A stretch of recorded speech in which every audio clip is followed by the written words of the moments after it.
again, this is, sometimes you have veto control as a teacher and you say, we're going to do this one because I want to, and this is one of them. Although once all the students all learned this, it became kind of the earworm of the whole bunch, and I know that a lot of you guys probably woke up at 4:12 a.m. Singing this tune because it's so wonderful. This comes from the late Stan Rogers, so here's some Canadiana for you. And for those who are not familiar, Stan Rogers is, died quite young, in his early 30s in a car accident actually, and his whole thing was, why don't we as Canadians have the rich folk history that some other countries do musically? So even though he's from Hamilton, he spent a lot of time on the East Coast and had that kind of influence. It's kind of a culture where people would sing around the table while they drank non-alcoholic beverages. You get the idea. And so from this came all sorts of really famous tunes, like Fogarty's Cove and Barrett's Privateers. We're going to sing you the biggest one of all, the Northwest Passage, which I felt was given the news a couple months ago of the retrieval of one of Franklin's ships in the bottom of Hudson's Bay. I thought that was rather timely for us. So here's Connor's going to sing for us Northwest Passage. I'm back. He's back.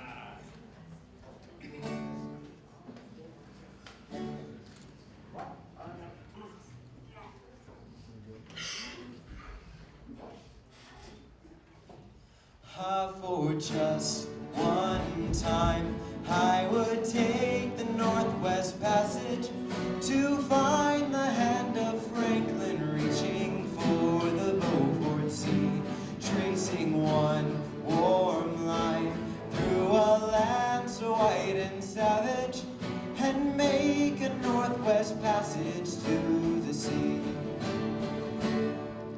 Westward from the day the strait 'tis there was said to lie, the sea route to the Orient, for which so many died, seeking gold and glory, leaving weathered, broken bones, a long forgotten, lonely cairn of stone. For just one time, I would take the Northwest Passage to find the hand of Franklin reaching for the Beaufort Sea, tracing one warm line through a land so white and savage, and make a Northwest Passage to the sea.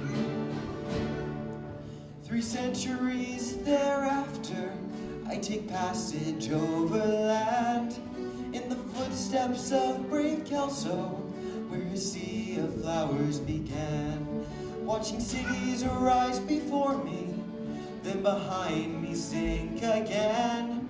This tardiest explorer driving hard across the plains, for just one time, I would take the Northwest Passage to find the hand of Franklin reaching for the Beaufort Sea, tracing one warm line through a land so white and savage, and make a Northwest Passage to the sea.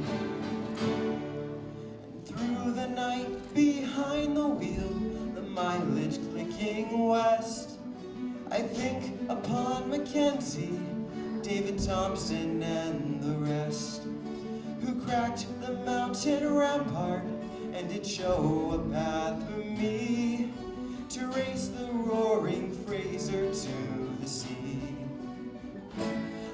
For just one time, I would take the Northwest Passage to find the hand of Franklin reaching for the Beaufort Sea, tracing one warm line through a land so white and savage, and make a Northwest Passage to the sea.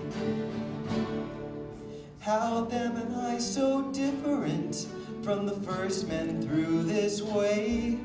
Like them, I left a settled life, I threw it all away, to seek a Northwest Passage at the call of many men, to find there but the road back home again. For just one time, I would take the Northwest Passage to find the hand of Franklin reaching for the Beaufort Sea, tracing one warm line through a white and savage, and make a northwest passage to the sea.